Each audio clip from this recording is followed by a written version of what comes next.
So hi everyone. So I'm currently a third year PhD student at Coventry University under Duncan Lawson and Mark Hodds. Alan will be talking later about Coventry specifically, but I'm going to be talking about kind of my PhD study, which looks at universities across the UK and outside the UK as a whole. So just a quick kind of overview about what I'm going to go through. So I'm going to give you kind of a very quick explanation about how I decided to split my PhD study up into three key areas. I'll then talk about those three key areas in slightly more detail. So the practitioner perspective, the student perspective, and then observations. And then finally, I'm just going to summarize some of the key points that I found already and some of the recommendations that I can already start making. So yeah, as I said, I've decided to split my study up into three key phases. So the first one is the practitioner perspective. So what methods did institutions, both in and outside the UK, offer in terms of maths and stats support prior to and during the pandemic? And then what was the current practitioner opinion of online maths and stats support, and how did that change throughout the pandemic?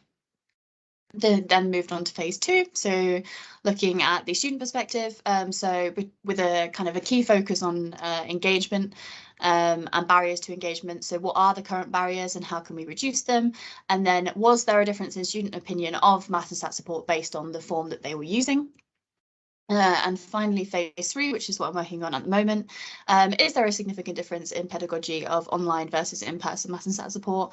And what influence, if any, does this have on the students being taught? And then the idea is to use key findings from each of these three areas to start forming a framework of informed recommendations for the best practice of maths and stat support in the new normal. So there's a lot of detail on these slides. As you can imagine, fitting a whole PhD study into 10 minutes is quite difficult. So just feel free to read them and I will kind of pick out the key details. So the practitioner perspective was first, and I did it in a longitudinal study. So looking at three data sets at 3 time points across the span of 13 months.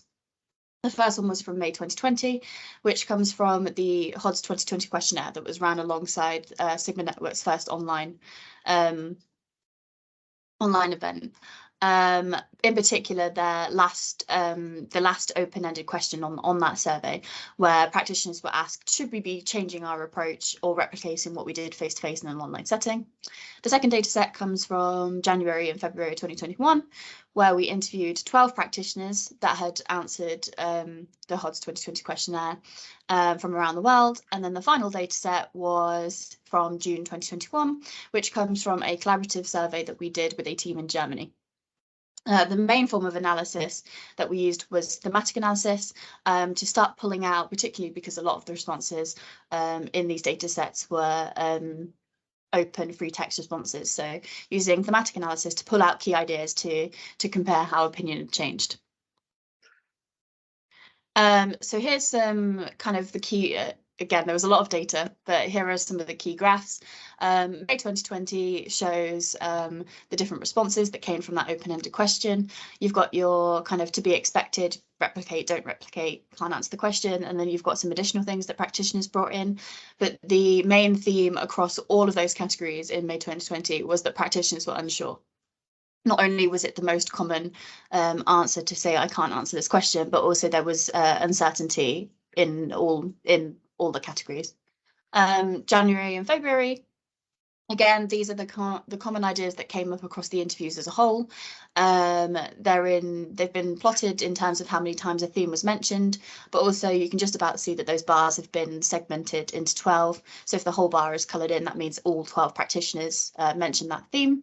So the highest two that were mentioned at that point was reduced interaction. So that's things like unspoken cues, making it hard to have that connection with the students, and flexibility. So that's things like being more accessible to students that are away from campus. And that kind of led nicely onto a key graph that I've pulled out from the June 2021 data, in the fact that it was a regular theme that practitioners felt that it was hard to determine how well students are engaged in online maths and stats support, particularly, as I mentioned, because of those unspoken cues. However, in June 2021, we started to see a little bit more of the different answers. So obviously still strongly agreeing. However, more practitioners started to only partly disagree and mostly disagree as well. But the key point from the practitioner's perspective is that returning to face-to-face is still very much positively anticipated, but online should definitely still be used as a complement. Okay, student perspective. So again, a lot of information on these slides. So the student perspective, I did a mixed methods study following an explanatory design, so a questionnaire followed by focus groups and interviews. The diagram to the right gives you an idea about how the survey kind of worked and how we moved on to recruiting students for the focus groups. I kind of split it up into two. First, just using Coventry University students, not only to kind of use it as a pseudo pilot to test those questions and to use the preliminary results to then inform what questions I asked in the focus groups, but also to explore an engagement shift that we'd noticed between EEC students and HLS students at Coventry University. You can see some of the breakdown percentages of my response data of the percentages of what type of maths and stat support students have been using. Then moved on to a larger version of that study, so asking students at universities across the UK and outside. Again, you can see the breakdown of responses, and the preliminary result categories that informed what focus group questions I asked was that students felt that it's only for math students, that there were a lot of advertising concerns, that in-person support is easier, and that students are embarrassed to be using maths and stat support.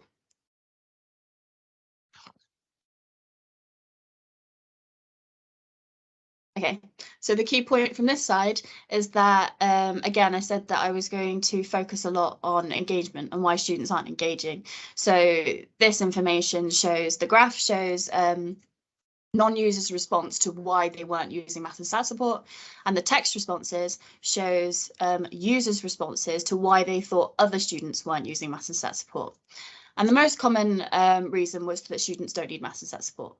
Fair enough. But if we have a look at the second two, we have students are unaware of what's on offer, particularly advertising issues, and students are feeling very shy, scared, embarrassed. And if you go compare those answers to what non-users admitted why they weren't using it, if you combine the not heard of it or cannot find it options, that becomes the second most mentioned category, closely followed by students feeling that they were embarrassed. There was one quote that a student gave us in a text response that I think sums up what I'm trying to say quite nicely. They said, if the service was not only promoted, but promoted it was okay to not understand. And I think that combines the idea that we need to be improving advertising, but also advertising in a way that makes them feel comfortable that they can use maths and stat support. And then really quickly what I'm doing currently. So I'm using observations now to compare the behaviour of mainly the tutors, but also the students in an in-person and online setting, both in drop-in and pre-booked appointments. So currently just Coventry University staff and students. I predominantly used papers, which you can see at the bottom, but also some of my own experience of working in a maths and stat support centre, and some key points from my previous two phases to design a protocol and a checklist about the kind of behaviours I'm looking for. I'm holding private discussions with both participants afterwards to see if what they felt their session went kind of matches with what the observer felt it went. I've done 11 observations so far with 5 different tutors. 3 of them are online and 8 of them are in person. Still continuing this at the moment. And then this will be complemented with general observations of the environment. So standing back in the physical maths and stat support centre and looking at the behaviour of the room as a whole. And then just to finish up some of the key points that I have made so far. So as I said at the start, practitioners feel that online support should be a complement to face-to-face support. So the question is, what is that efficient balance? Is it 50-50? Is it 60-40? So that's the kind of question that I'd like to look more deeply in when I come to writing that framework. And then students identified that being unaware is the largest barrier to engagement. So not only what is on offer, but where it is, but also they want to know the advantages of using maths and stat support. And this was closely followed by students feeling shy, scared, or embarrassed. Not only do they want to know what there is, but they want to know what is to be expected, and they want regular reassurance that maths and sat support is for anyone. So the recommendations that I can make at the moment is that we should be doing more thorough advertising, so explaining, not just stating what there is, explaining how those things work. And also increasing your advertising reach. So utilising lecturers came up a lot in student responses, but also making it more personal. And by this, I don't mean to every specific student, because that's hard to do, but make some of the advertising more personal to subject groups. So that will help students feel like maths and sat support isn't just for maths students. Thank you. Thank you very much, Holly. Yeah, as our slide now says, does anyone have any questions? I think there should be the ability to raise hands, if that's possible. While everyone else is thinking, sorry, I thought I might ask a question, if I can, Holly. Yeah. It's my prerogative. One of the reasons why the students don't seem to be accessing the help and support is that because they're quite shy and things. Do you think that might be linked to math anxiety and things like that as well? Yeah, definitely. I think quite a common theme that came up near the start was that the practitioners thought that more anxious students were using online support because you can hide behind the camera, the camera being off.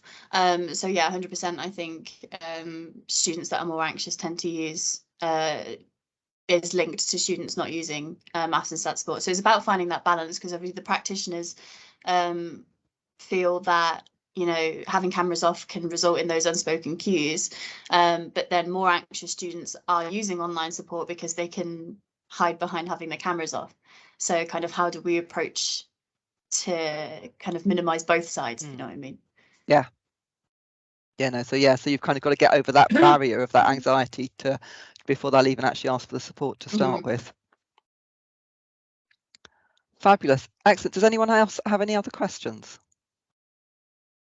Oh, there you go, Anthea.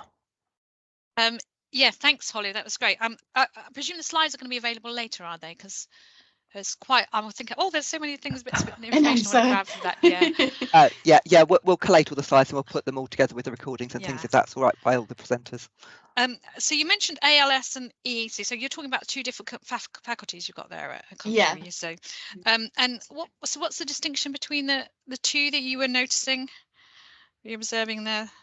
The health and life sciences and the engineering, environment and computing, I think, is that right? So yeah. So we noticed that prior to the pandemic, EEC students were using maths and sat support in person the most, or high frequencies, and HLS students were using it within the groups that were using it the least. However, when the pandemic hit and maths and sat support went online, HLS students suddenly became the largest faculty to be using maths and sat support. So it was an opportunity to explore, you know, not only use that as a pilot study, but to explore why that was happening. Why? Yeah, brilliant. No, actually, that's interesting, and we've known something similar as well. So, yeah, thanks, Holly. That's great. Excellent, many thanks. And Alan, if you'd like to ask your question.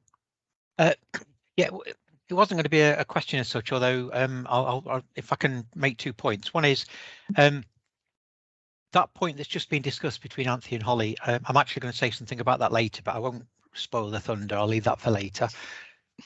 Secondly, I noticed our friend Kieran's on the call, and I think one of the things that Holly talked about when she talked about making it clear to students that it's okay not to understand. It took me back to Kieran's keynote at the conference when he talked about his sister.